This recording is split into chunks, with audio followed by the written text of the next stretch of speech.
Hello, everyone. Good evening, and thank you so much for coming to tonight's event with Jenny Browne. Also, kudos to you all for choosing poetry over the State of the Union address. I feel very confident you have made the right choice. Um, so this is I'm been looking forward to this event for a long time. It's so wonderful to have Jenny Browne back here on campus, but here to read for us. I first met Jenny in 2016 when we were on a panel together in San Antonio. Afterwards, Jenny offered to take me to a barbecue place for a quick lunch.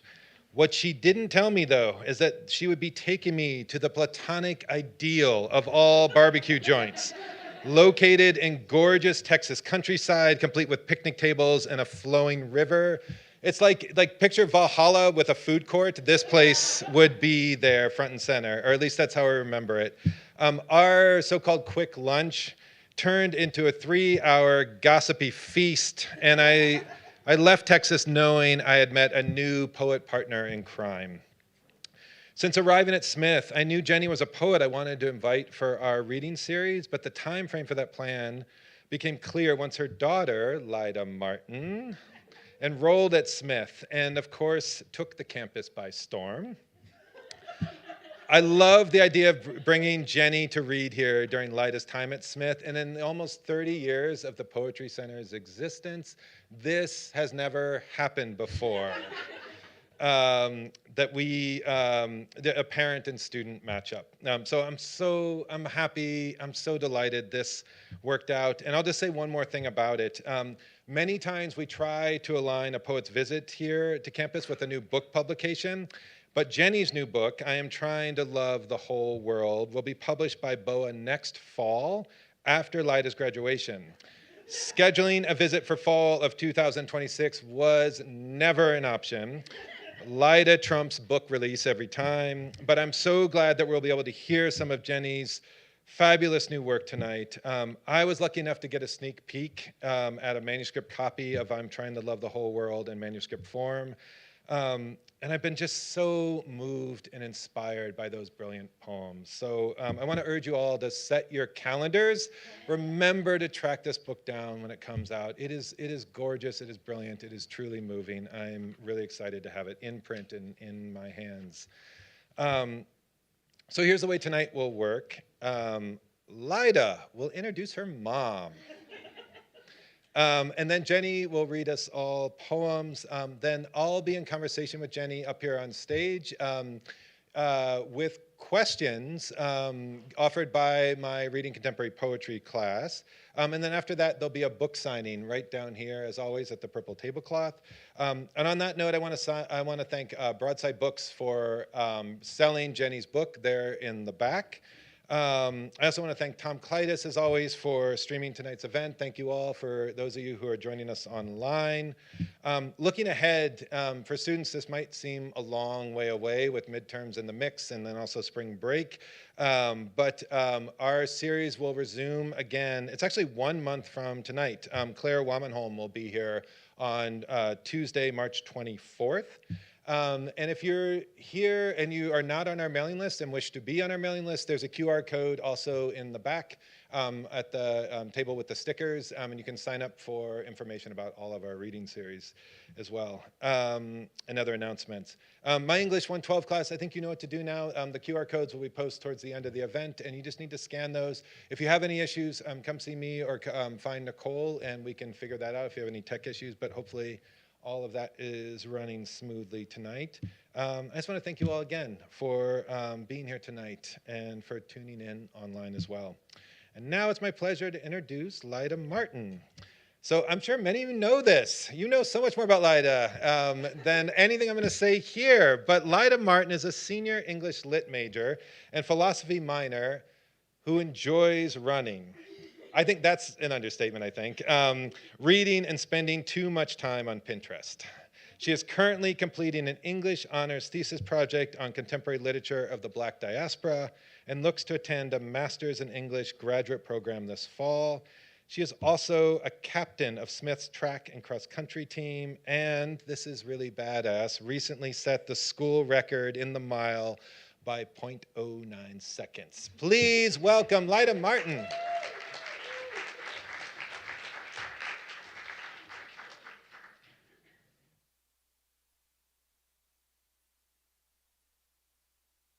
Wow, this is pretty cool.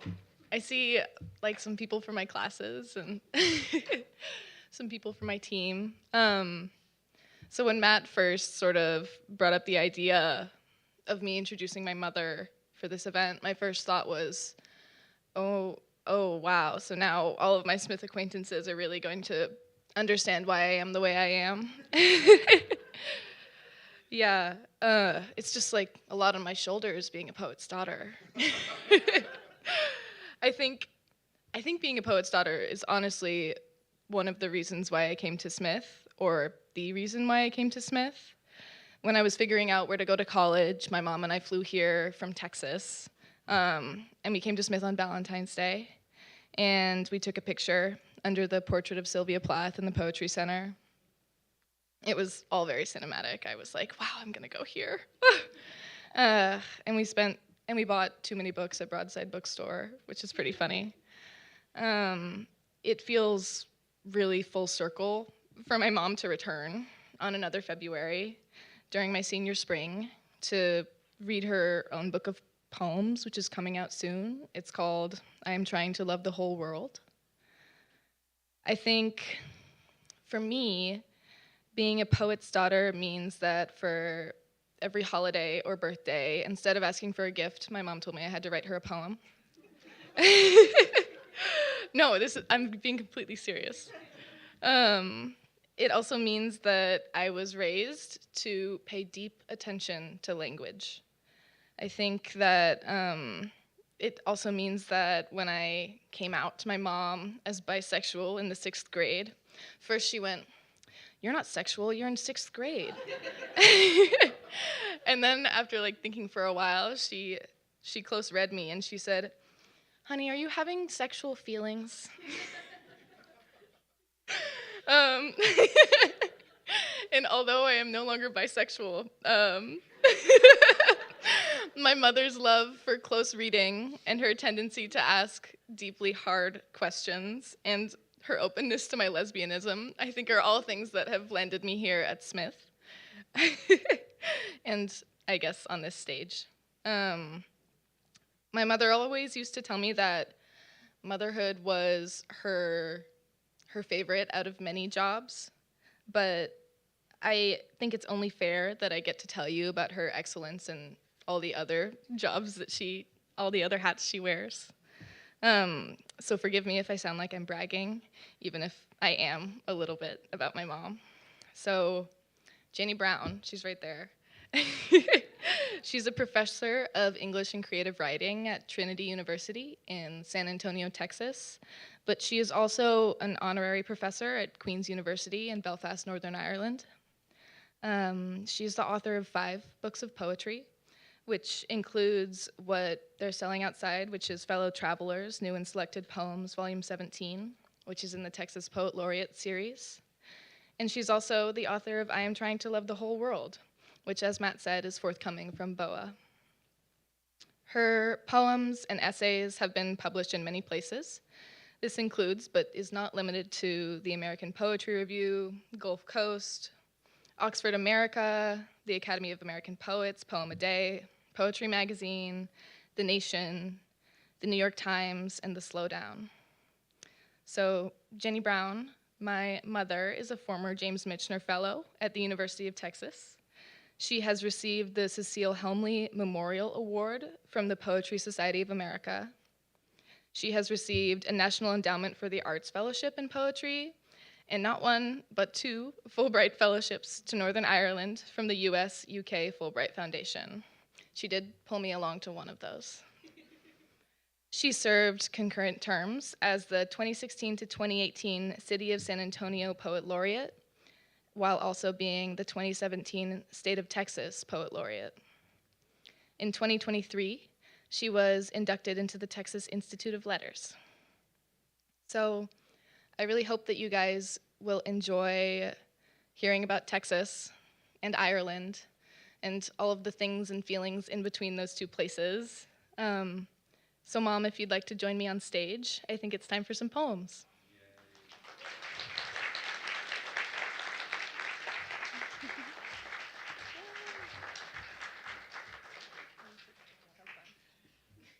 If I can get through this without crying. Hi.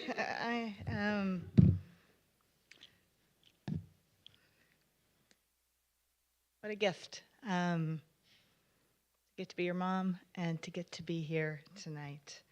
I'm going to set a timer here. I do remember that day when we showed up to Smith on a February 4 years ago, and Lida went out for a run and got lost and got wet and got cold and came back to the hotel and said, I want to go here. And here we are. I want to say thank you to Matt, to Jen, to Kate and Sadie, the interns at the Poetry Center. It was great to have Ellen Watson, the former poetry director, here, and also friends who came from new friends and old friends. Just, yeah, I'm feeling quite moved to get to read you some poems. I thought that I would read a few older poems, bring a little bit of Texas here from this book that's here now, which is called Fellow Travelers, and it is it's a new and selected volume that has poems from my first 3 books and then a few new ones. Yeah, because you can't see my face. How's that? That's good. One of the things that Lida has inherited from me, I think, in addition to A Way with Words, is an inability to sleep. She came home from a hot date the other night and said, no matter what time I go to bed, I still get up at 7:30. So I said, yeah, well, you're my kid. But so this is an old poem about not being able to sleep, but it's also about being a mom. It's called Lullaby. What makes 2 eyes close, a small body grow so much heavier in sleep? The winter garden at dawn, hourglass-shaped, gourds no one remembers planting. In the place where waiting meets morning, leaves are shaped like the vowels in evergreen, fallen barbs of memory. What's the first lie you will tell your child besides everything will be okay? 40 steps from back door to gate, 40 verses to the song with no words but please. And the last lie you remember? Feel its surface like a shard of glass lost in the heel for years, flesh toughened where it touched. There were 4 mittens and a bowl full of mush. There was an old woman whispering, hush. Were there 3 older brothers fed to the alligators? And the cauliflower you ate so as not to join them? Give the brothers names, like Rutabaga, Fontanelle, and Dublin. Live another minute on that island of tender, pulsing between the shifting plates of her small skull. And those shiny black crows fighting in the distance, tell her that's wet paint, dancing. I've heard from the class that I have a lot of birds in my poems, so we'll see how that goes. I'm going to read you another poem from this book. A million years ago, when I was an undergraduate women and gender studies and sociology major, and a long way from being a poet, but I think I always was. I always was interested in sound and in attention, and I had a textbook called The Presentation of Self in Everyday Life. Any sociology majors out there?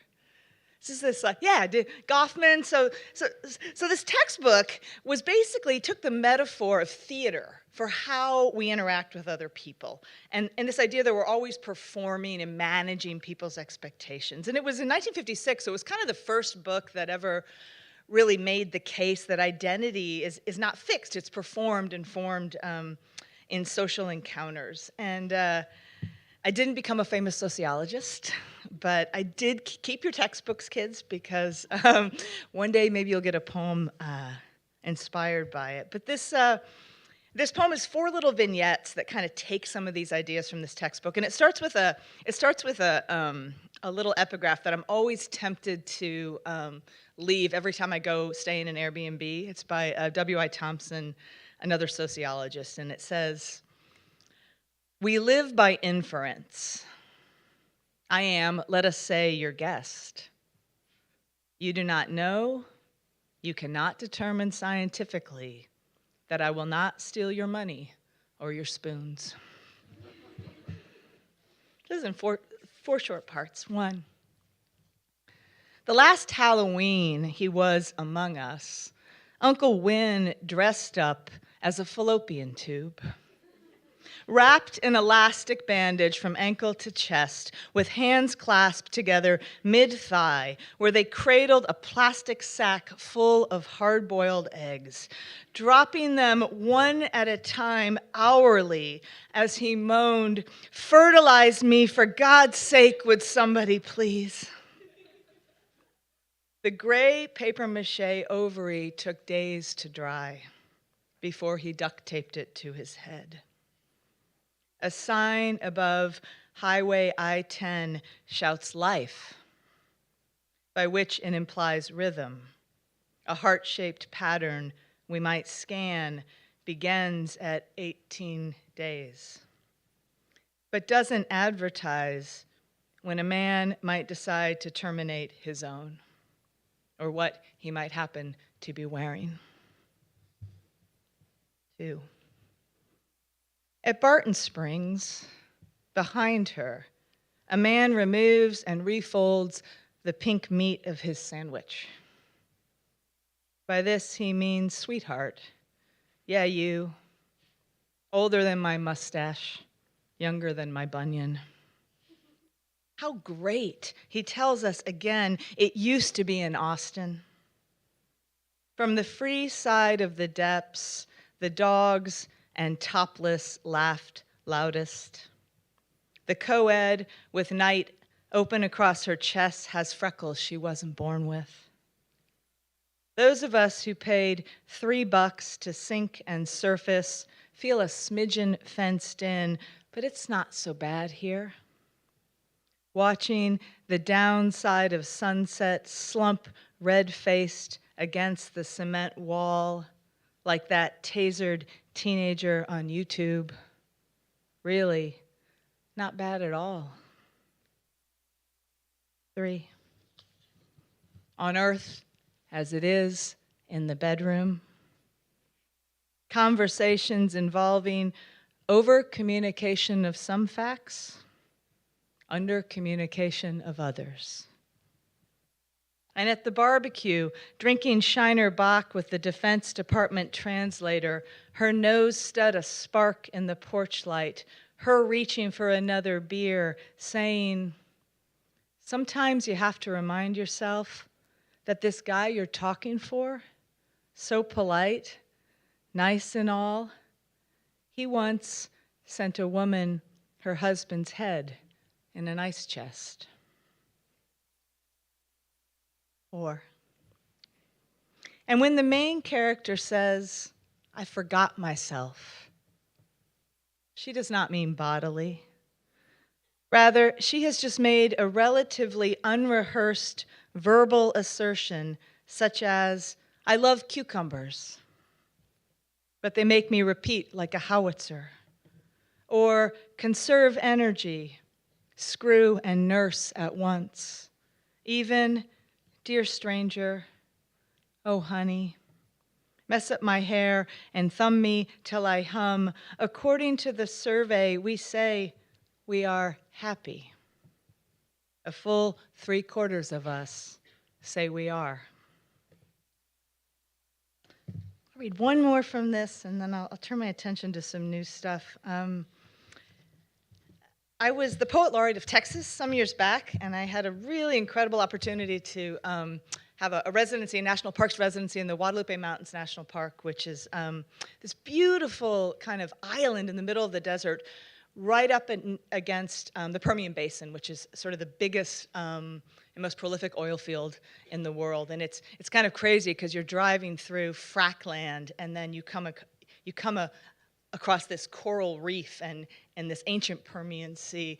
And it was a beautiful place, but also a kind of harrowing place. And I was reading a lot of Dante, and I got this great idea that I was going to do this sort of Dante-esque poet laureate road trip from the highest point in Texas, which is Guadalupe Peak, to the lowest point, which is sea level at Corpus Christi. And I was going to write a sonic crown, sort of formally connecting.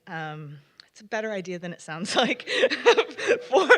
Formally connecting sort of the Permian Basin to the, and the disaster of unmitigated fossil fuel usage through the sonnet. What could go wrong? But I thought I would just read you just a couple of those.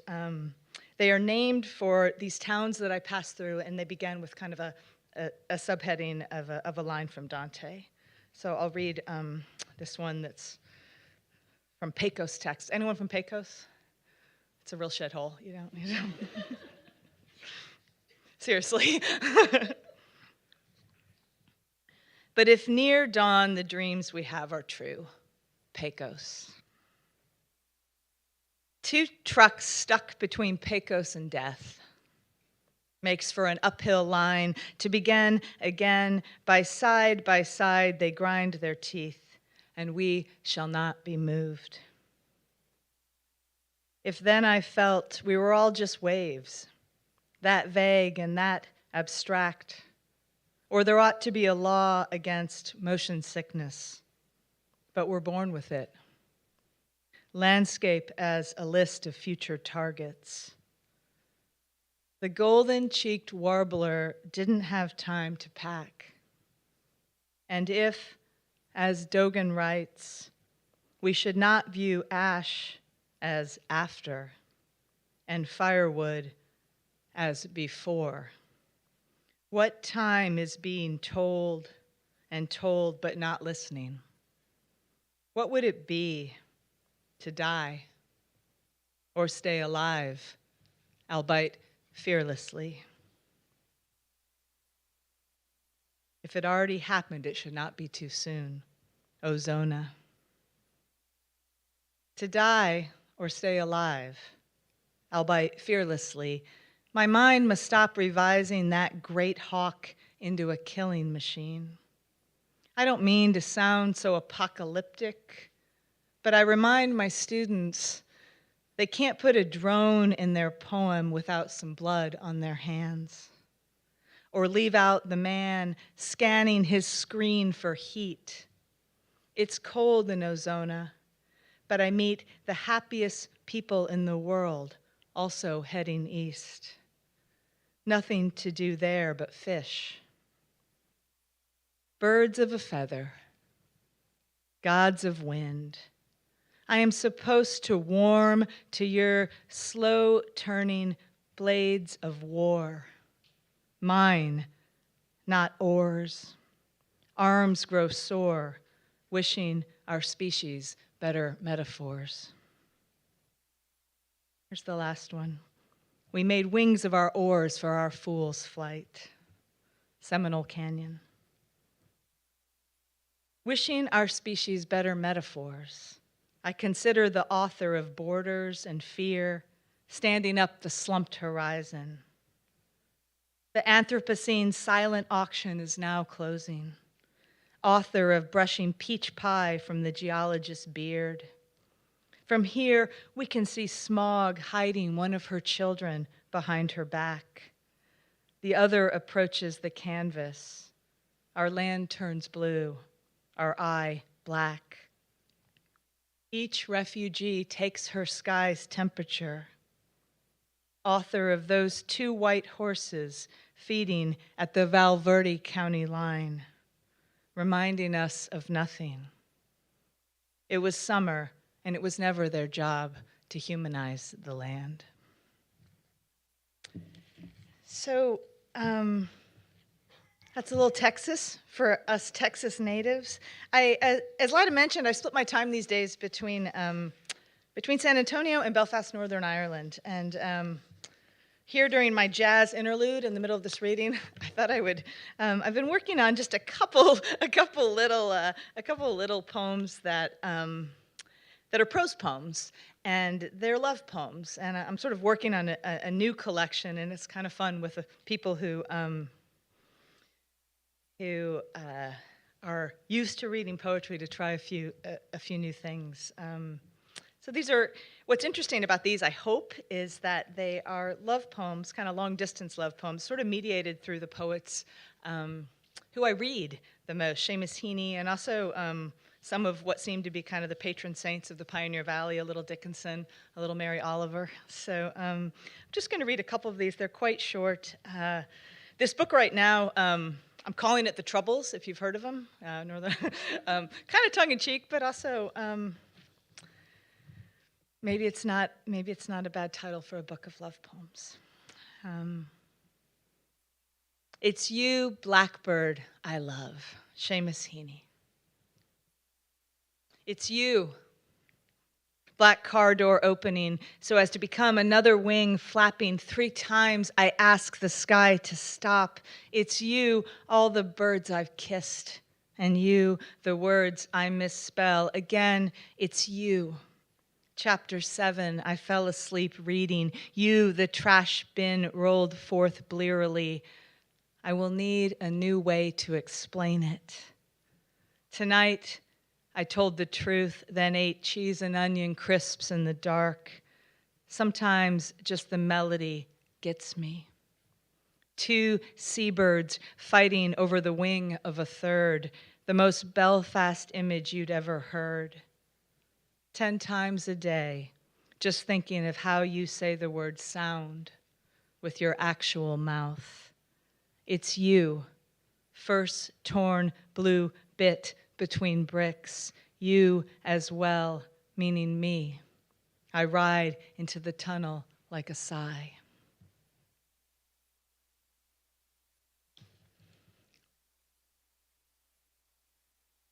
There's a bird in that one too, isn't there? This is called You Do Not Have to Be Good. Begins that terribly famous Mary Oliver poem. Someone has, in black Sharpie, on the doorframe, low down, inside Marfa Burrito, written out entire.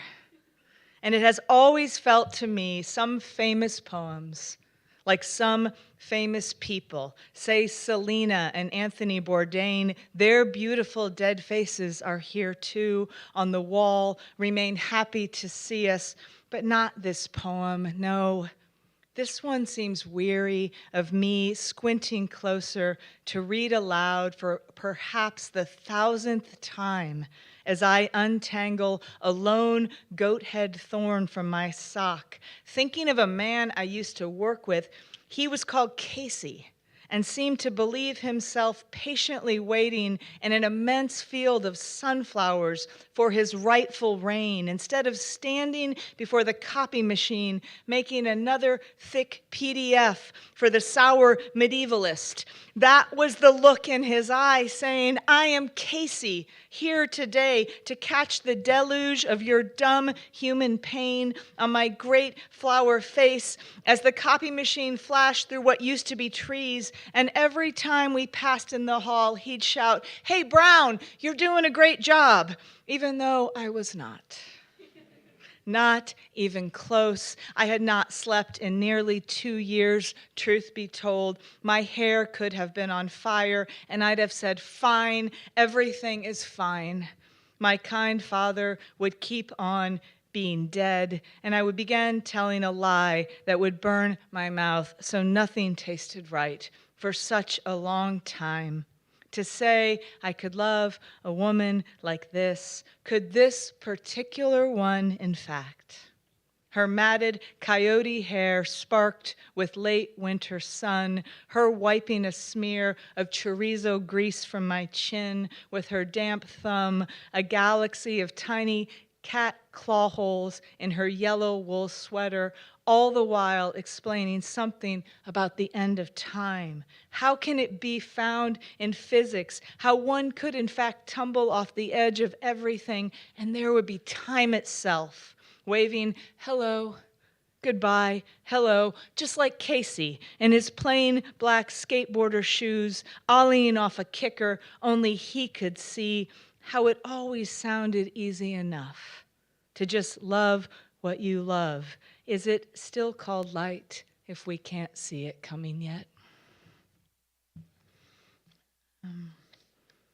I'll read one more of these rambling momentum prose poems.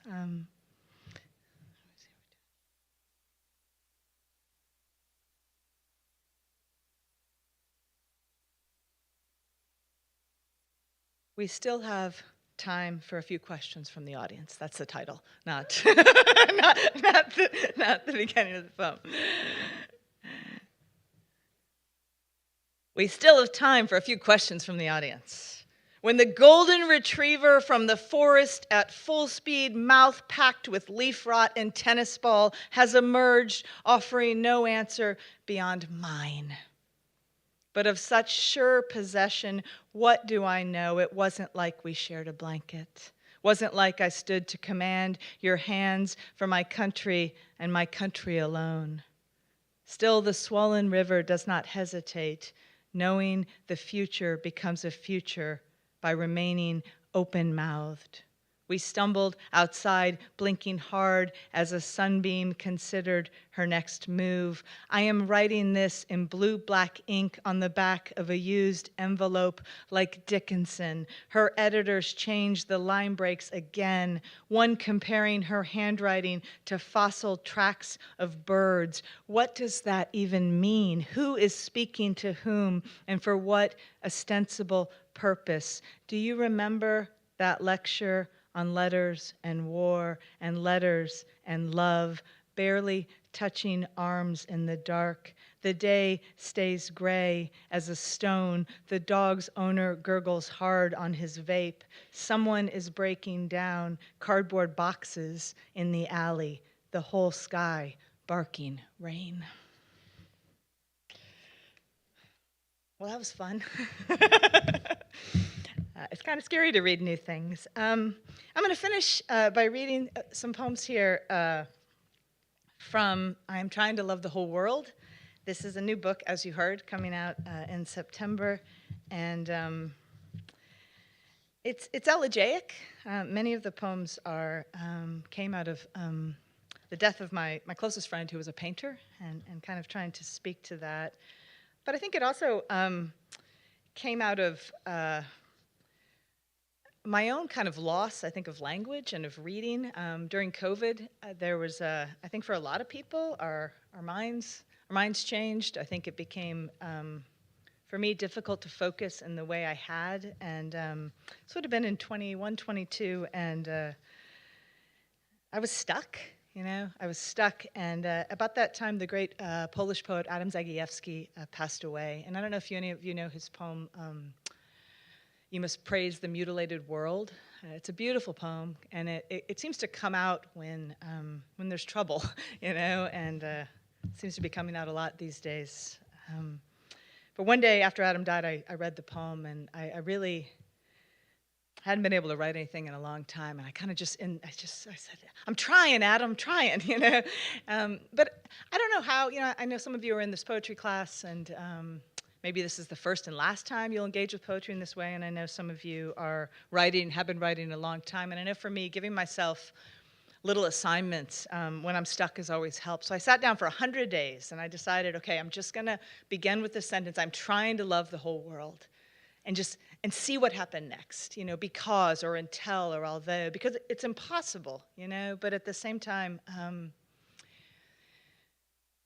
I think, when you're writing elegies, you sort of have this idea of like you can write through grief to consolation or grief to not want to be consoled or grief to deeper grief, or maybe to me, I think it was a grief to a kind of practice of attention or love, because in many ways, I think, I became a poet and not a sociologist because I never found something I liked doing quite as much as discovering something I didn't know I had to say. And kind of writing these poems helped me remember that. So I'll read a few of them. This is called But You Can't Keep Everything. I'm trying to love the whole world, but you can't keep everything. You can hover only between the sleepless rooms, repeating more slowly and in alphabetical order the names of birds. Albatross, bunting, cormorant, dove. Albatross, bunting, cormorant, instead of your dead friend, you mean? Mean egret, mean grackle, mean humming. Keep humming, keep jay. Say kingfisher, say loon. Say, despite the raccoons screeching all night like blown timing belts high in the trash trees, while the skeletal fence cats cage match over moonlight. Mean mocking, mocking, mocking. And still, we haven't finished cleaning out your studio. Your desk drawers full of heart-shaped catalpa leaves and fist-sized acorns. Your sketches of standing ovations for melancholic rock stars, chain-sawed charm bracelets, and the chiseled gray mountains of Spain, over which we had yet to fly. And your laugh like an ambulance, and your laugh like the elephant grass.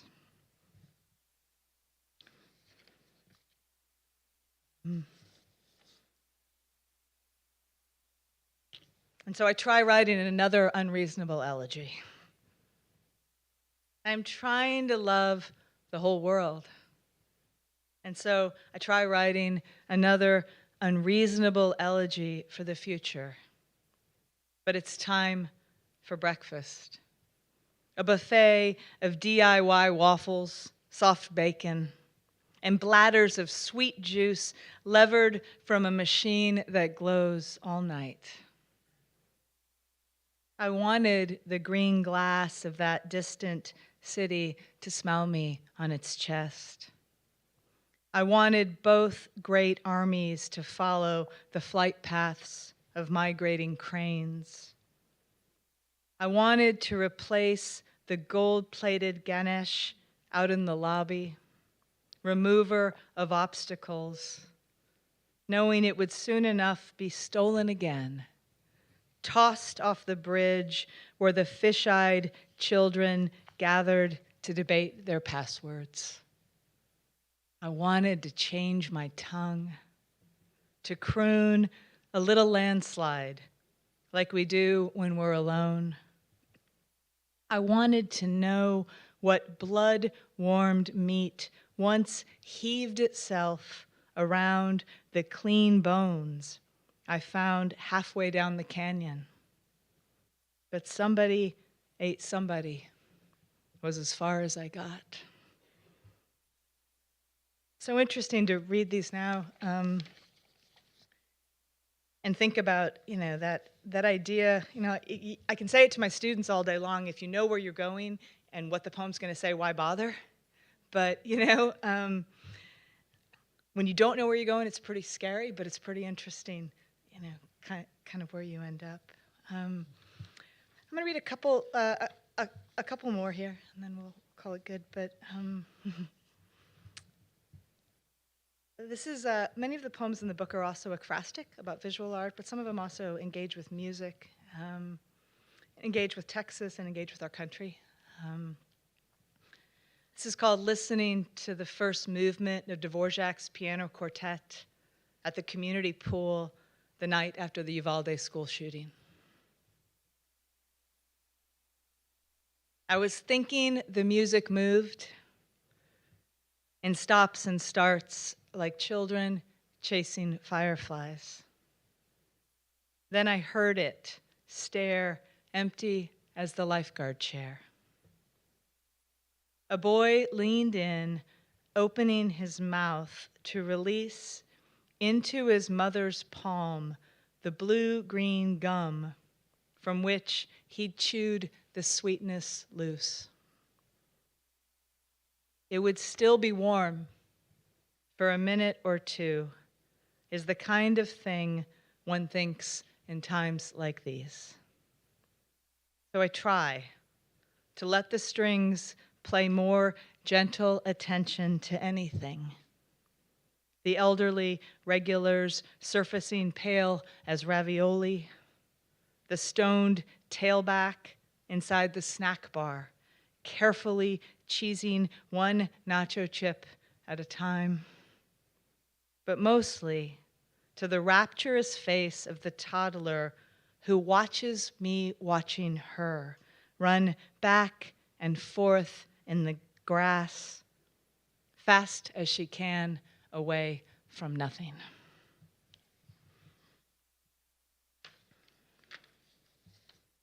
Am I good on time? I'll read 3 more. Okay, I'm good. Sorry. Okay, I'm good.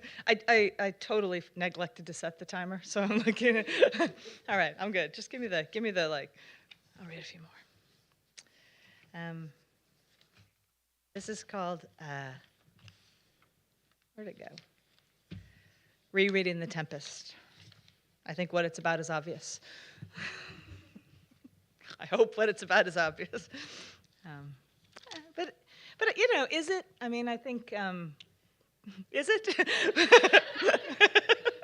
I mean, poems have, you know, I think they have the little about, which, as we like to call it, which is, you know, the content or the subject sitting at the hospital where my best friend is dying at 4:30 in the morning to get coffee, and where I spent a lot of time that fall.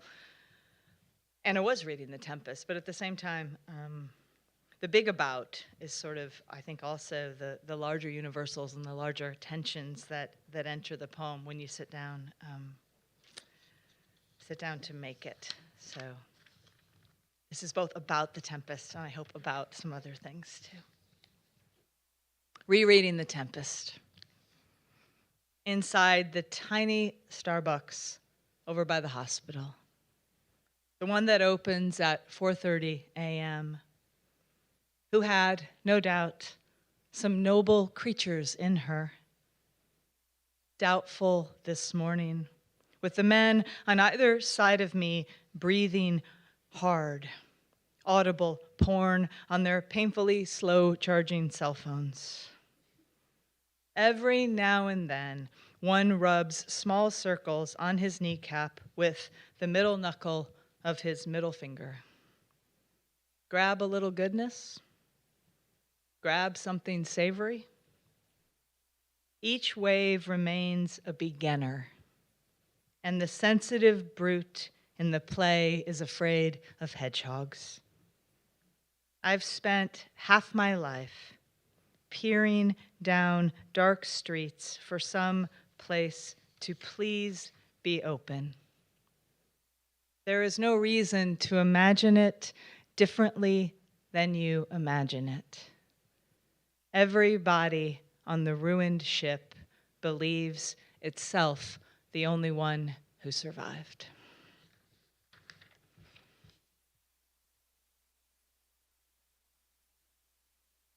I'm excited for all these pages to be in an actual book. All right, we will. Here we go.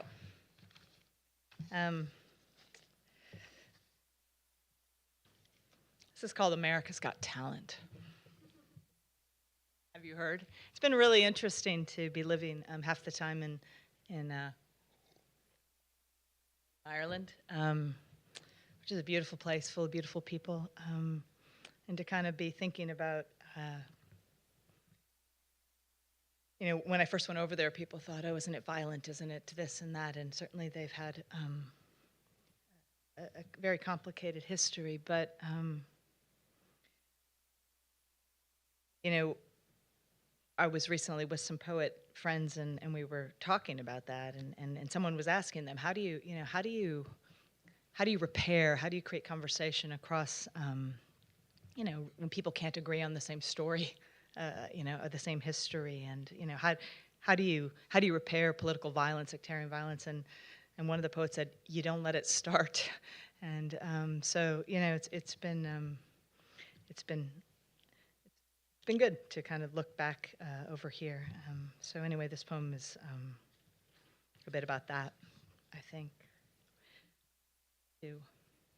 America's Got Talent. A one-night stand in Jackson. The soft opening outside Cheyenne. That laughing gull on Miami Beach and the ampersand tattoo you didn't get in Portland. You kept forgetting which part of your body you were supposed to use for lifting whole seasons of unpredictable allergies and rage. You've practiced steering into the skid.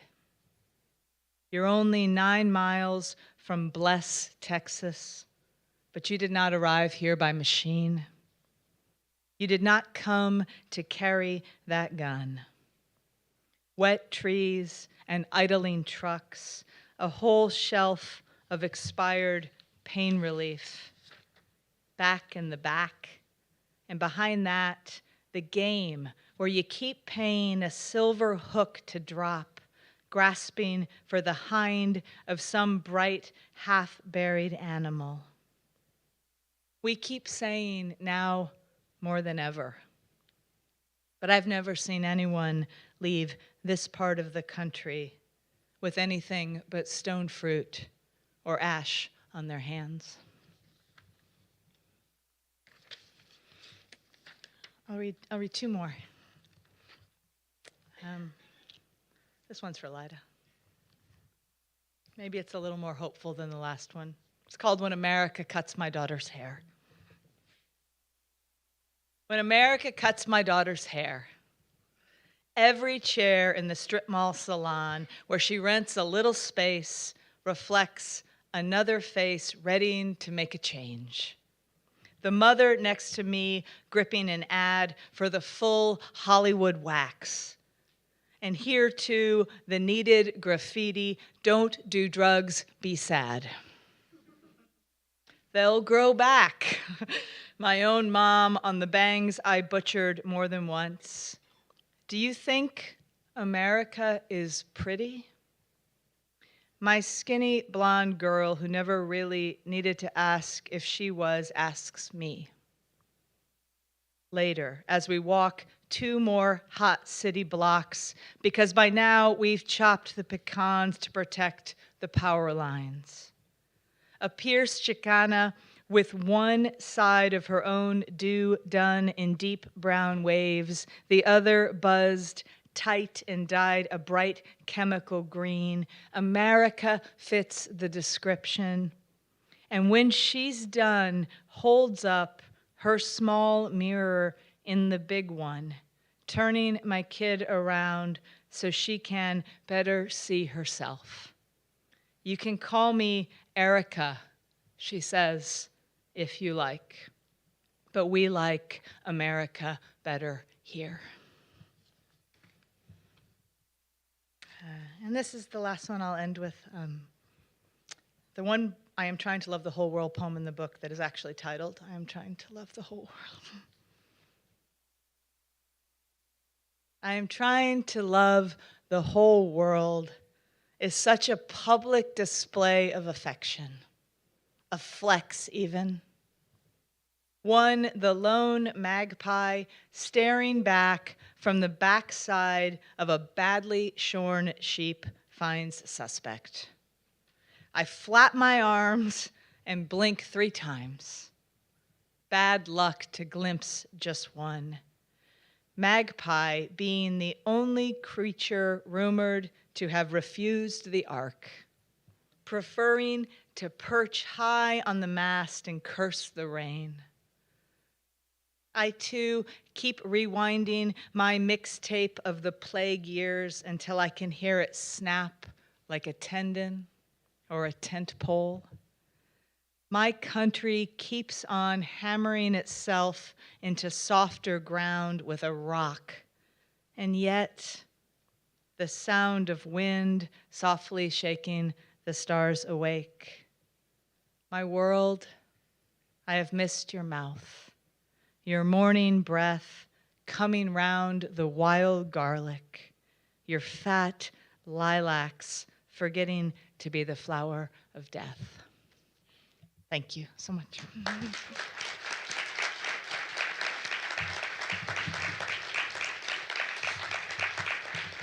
Really, it's a pleasure. I think we have a shift change here, and then I have to answer why there's so many birds in my poems. Look at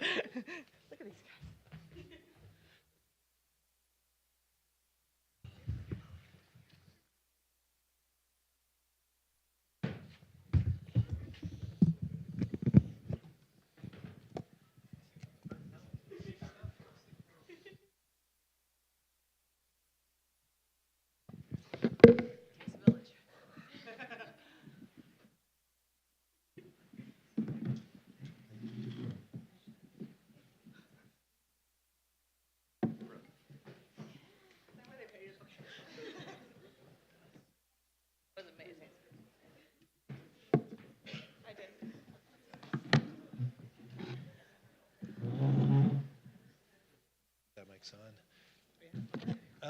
Thank you again so much for that just incredibly beautiful reading. Can we get one more round of applause for Jenny?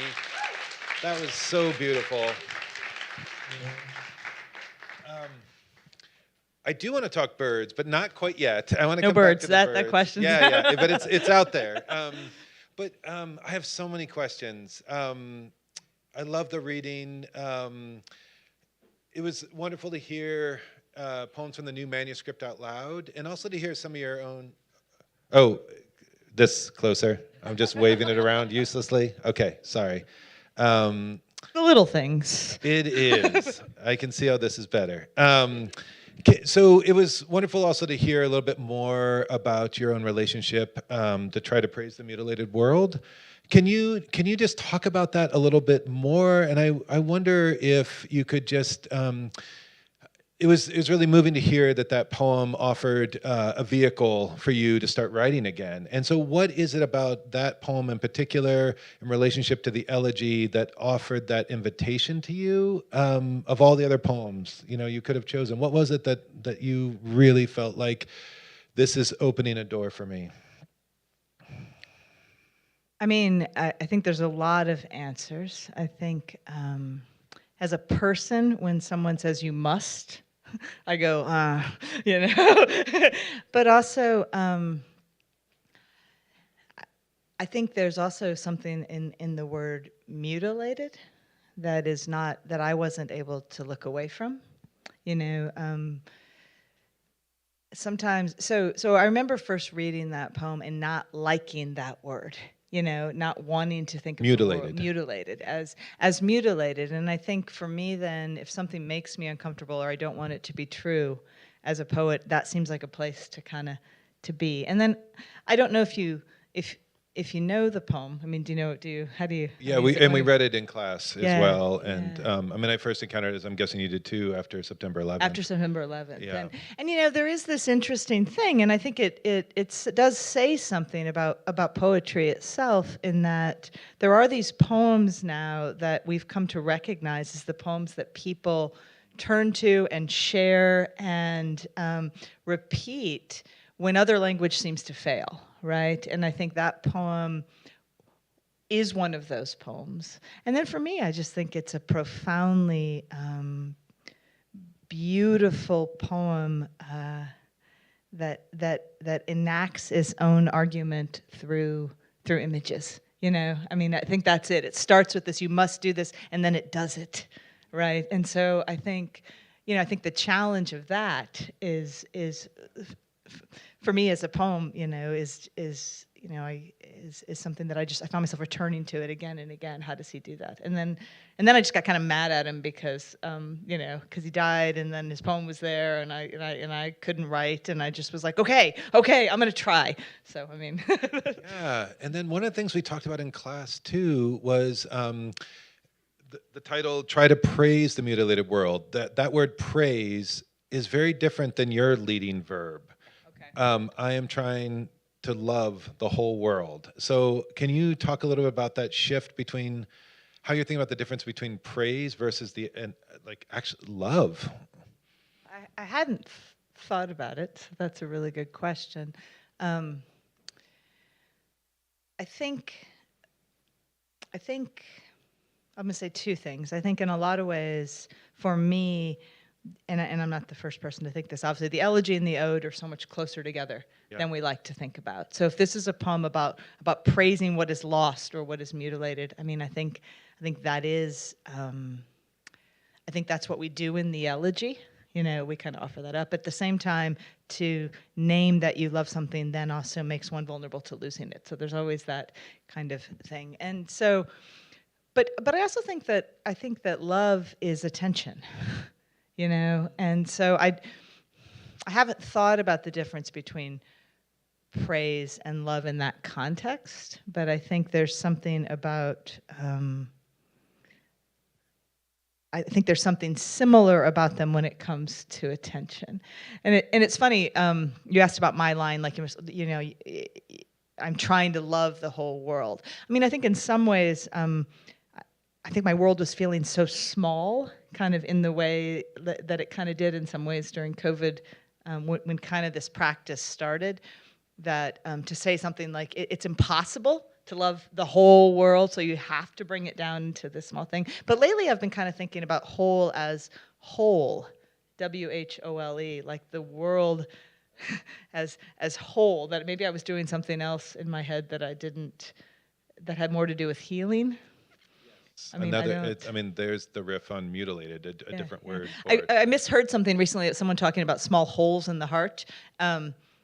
They were, I misheard it as holes, small W-H-O-L-E-S, just recently, and I thought, well, I'm just going to use the word whole. I'm just going to like, just intersperse them as at will. One of the things I'm not sure I'm answering your question. No, you totally did. And one of the things we were talking about in class is the word praise, at least for me and a lot of the students, has an association with the act of writing poems. So the written act versus something that seems like an extrapolation, a moving beyond just what is written with praise versus internalizing an act of love, which, you know, I think could be seen as more profound than the act of praise too. The external versus internal. Yeah. Or in the written versus the emotional, maybe too. Mm-hmm. Yeah. Yeah. I'm glad you figured it out. Well, and this was a question that was asked. The title of your collection is "I'm Trying to Love the Whole World." I had a few students who asked more or less, how's that plan working out these days? I know, right? You know, I think getting up every morning and writing that line, knowing it's impossible, is the point. You know, it's not working out very well. You know, but I also think that I think again, to make something in the face of destruction, to make something in the face of despair, even if it is a failure, feels like a survival strategy at the moment. So yeah, I think it's working out in that sense. I love that. Yeah. So all through the new collection that's forthcoming, but also we heard it tonight with so many of your, you make so many references to other poems and poets in your work, sometimes in reverential ways, sometimes in a mode of almost like a corrective or a small gesture that you're turning somehow, like with the Zagajewski poem. But can you just talk a little bit about how you appropriate those kinds of gestures from other poems and how you make use of that and how that fuels your own work? I mean, I think reading is writing, you know, and I think for me, reading a poem is how I get into writing, and sometimes it's for. I mean, I think all poems are echo chambers, you know, in conversation with both, you know, with both explicitly known sources and implicit internalized ones at the same time. I hiked up Mount Holyoke the other morning before the snow really came, and I was listening to the New Yorker Poetry podcast because it was on, and it was it was this poem it's called something like Beagle, and it's about a music composer, and I was listening to it by April Bernard. It's a beautiful poem. You should check it out. She reads John Asbury, and then she reads her own poem, and it's about her not being able to remember this composer's name, and at a time when life was really hard, and like not being able to be moved by beautiful music, and kind of enacting that in the poem. And it was just like, I walked up the mountain listening to it, I walked back down the mountain, and it made me, want to try what she did. So sometimes it works like that, And other times, I think I think there are some poets I've loved so long that I'm scared because the lines are kind of in me, but at the same time, isn't the best compliment you can make a work of art to make more art out of it? Yeah. I mean, I think so. And, you heard tonight Heaney, Dickinson, Mary Oliver, Neruda, kind of the first poets I loved, the first poets who made me kind of want to write poems are ones I return to again and again. Yeah, I loved how in your poem, Rereading the Tempest, how once you use that in your title, it affords, it opens the door to a different kind of discourse and diction in your poem itself, that suddenly you can ask questions without it seeming like lofty. You can suddenly ask questions about, the noble souls in there, and it affords a different kind of engagement and like path towards, I don't know, a kind of transcendence. Yeah. I mean, I think there's always other voices in the room, other knowings in the room, and I think it's really interesting to see.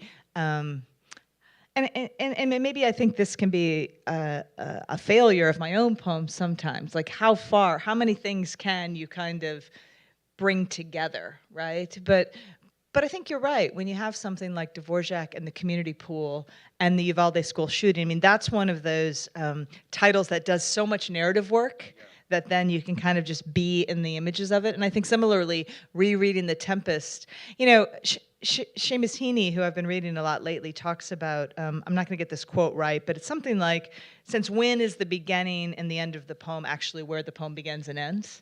This notion that, the poem is beginning, much before you've actually written it, and it shouldn't feel like it's over at the end of it, and I think there's something in that feels like it relates to what you're saying, like, and so, yeah, I mean, something like that then suddenly you have the tempest and you have the sea and you have the soul and you're in a Starbucks, and so how do those two things sort of collide? Yeah, and it affords a kind of bridge work. Yeah.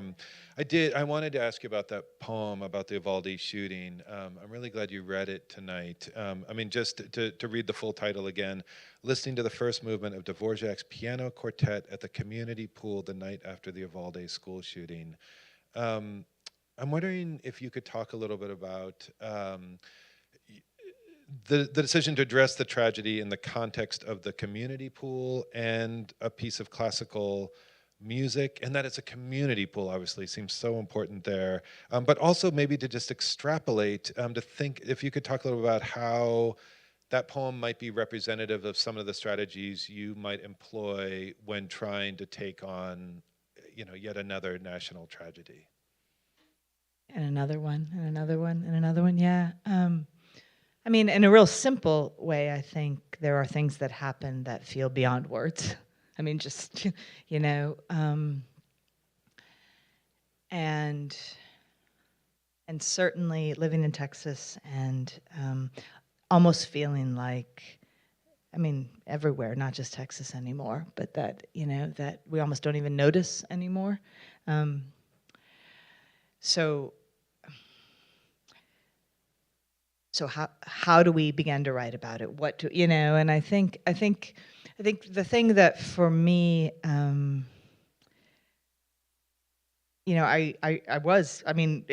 one of those poems that actually started in a very, this had happened. I'm listening to music sitting at the pool, but But I think one of the things I'm interested in trying to create or capture in the poem is how can you describe the world in a way that shows you're walking around with that knowledge. And so, yeah, I mean, thinking about public and private language, thinking about public and private space, not talking about it per se, but landing there, thinking about what are what are the most vulnerable details and the most normal ones. I mean, there's something about normalcy that's happened with some of these things that how can the normal feel so endangered and so strange and so profound in those moments? I mean, I think if anything, I mean, you're just trying to write something, but that was kind of where that poem came from.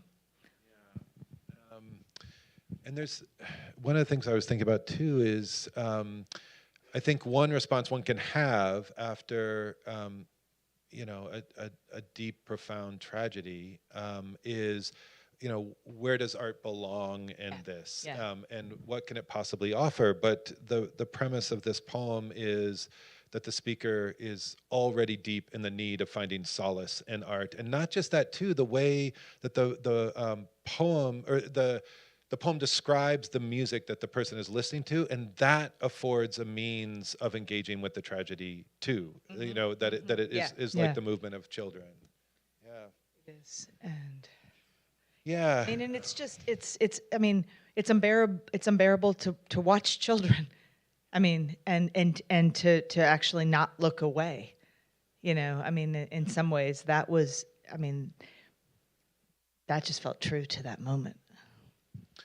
Yeah, I just have, I mean, I know, were you in Texas at the time of that shooting? Were you? Oh yeah. I mean, yeah. that's just an hour and a half away, isn't it? Oh yeah, I mean, it's Senator? right down the road, Yeah. and so in many ways.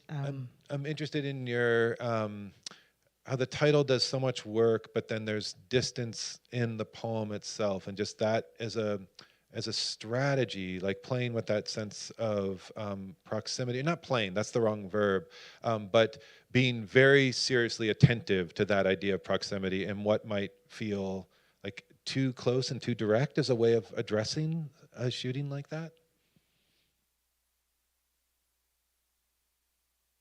It's funny. I want to say like poems are smarter than us and also dumber than us in really important ways. I mean, if what you do to try to make sense of the world and of your own life is write poems, that's what you do when these things happen, right? But at the same time, I mean, what do you do with something like the word Uvalde, which is a beautiful Spanish word? It's this tiny little town, not far from San Antonio. It does feel closer, but at the same time, it's now become synonymous with the worst thing that's ever happened there, And I think, so yeah, it's conscious, putting a name like that in a title, knowing that that's what that means now, but also like resisting that at the same time, I don't really have an answer for it. I mean, I don't know how to write about these things. I think about Zagajewski as someone who didn't write about 9/11, but at the same time wrote something that put that moment in a much bigger history. Again, that poem begins much earlier than that and ends much after it, Yeah, that's thank you for that. Yeah. So this is a question about form in relationship to grief. Two questions about form coming at you in just a second. This is from one of the students in the class. There are poems where the piece seems to be trying to extend a moment